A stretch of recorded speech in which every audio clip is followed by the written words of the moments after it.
Well, hello everyone, and welcome back to Make Your Mind. This is the Saturday evening sculpture premiere. Thank you all for tuning in. Just remember, if you are watching this, you can live chat right over here. Most of you guys are regulars, so I appreciate you all coming in and tuning in. Thank you all for watching. Let's not prolong this, shall we? You guys all know what this is. But I will be giving some details for those of you who don't know about the background of this creature and what inspired it. But with that, viewers and subscribers alike, may I introduce my depiction of the Slumbering One, Cthulhu.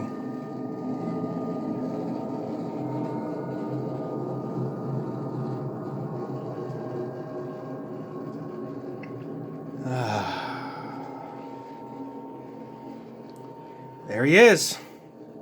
He's a big guy. As you can see, I can just barely fit him in the camera. Here, let me point his head up so he's looking right at you. There he is.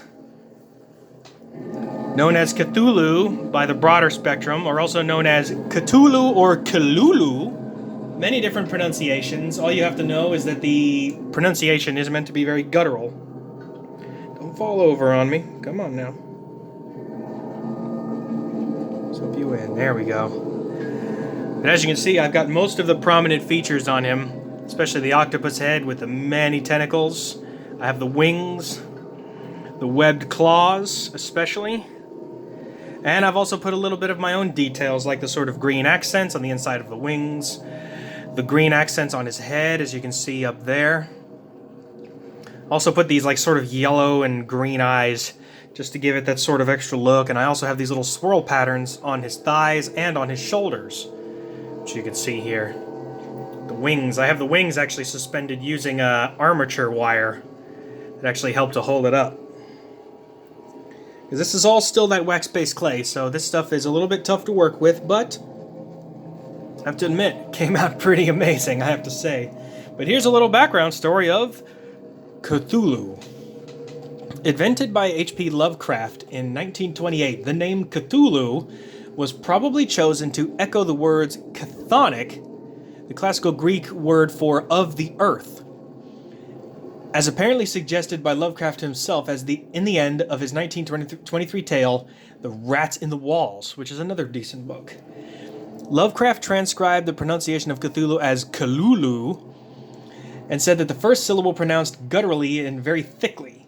The U is about like that in full. So ooh, there's a lot of it's very broad color, or a very broad pronunciation. Lovecraft gave several differing pronunciations and on differing occasions. According to Lovecraft, this is merely the closest that the human vocal apparatus can come to reproducing the syllables of an alien language. Cthulhu has also been spelled in many other ways, including Tulu, Cthulhu, or Cthulhu. The name is often preceded by the epithet Great, Dead, or the Dread.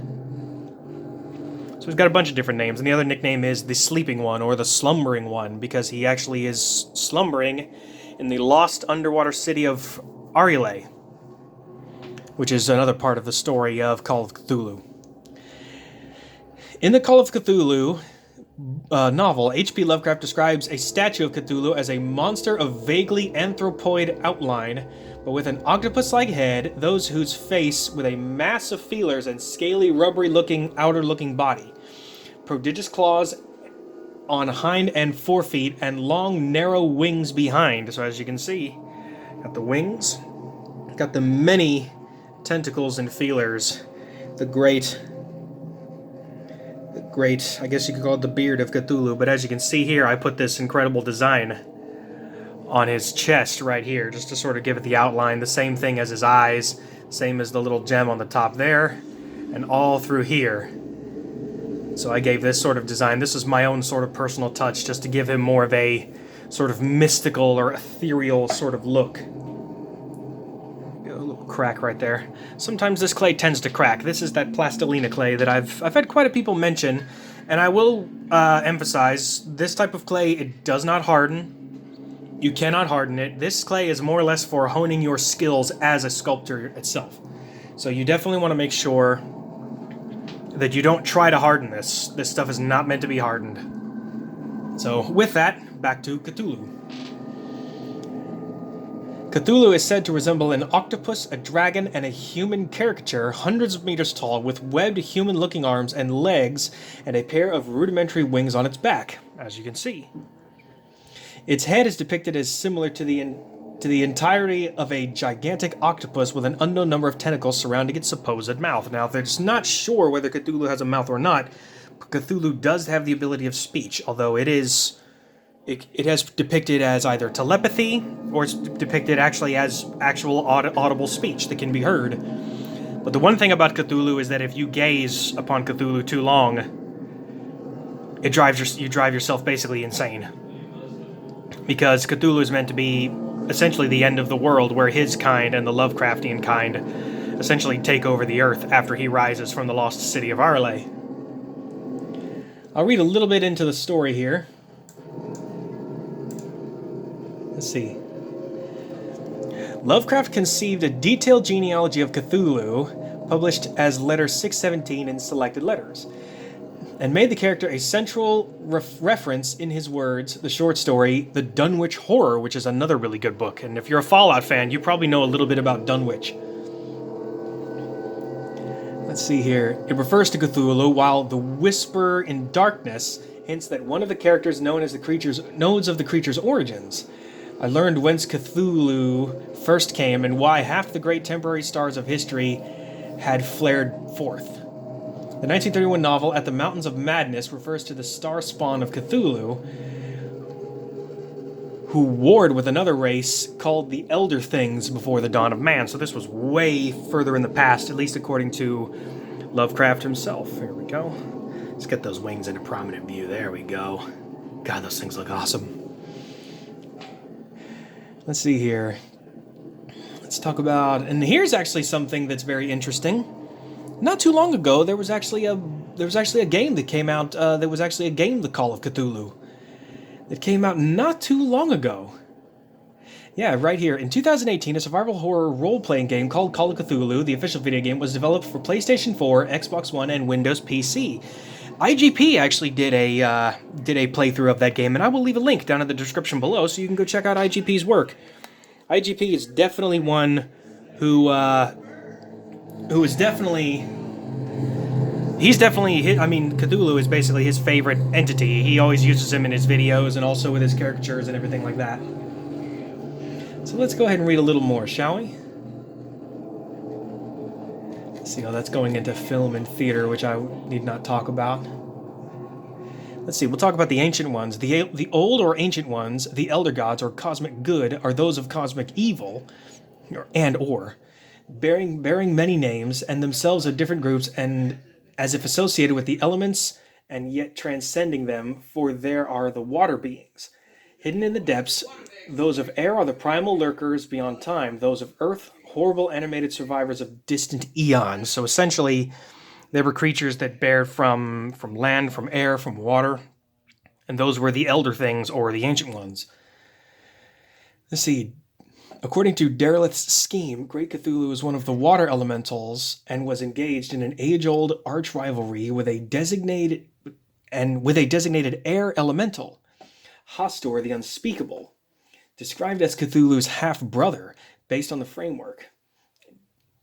Derelith also wrote a series of short stories published in Weird Tales from 1944 to 1952, as collected as The Trail of Cthulhu, depicting the struggle of Dr. Labian Shrewsbury and his associates against Cthulhu and his minions. In addition, Cthulhu is referenced in Derelith's 1945 novel, The Lurker at the Threshold.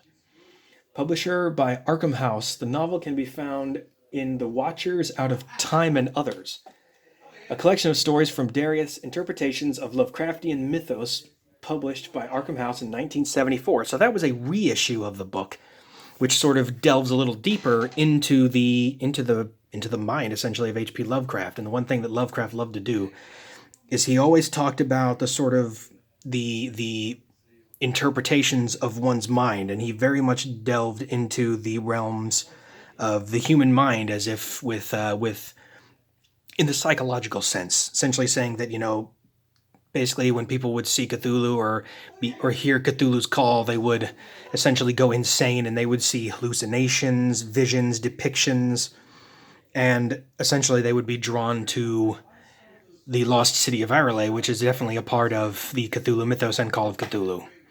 And it's quite an incredible story, but gotta say, making this sculpture, this was a lot of fun.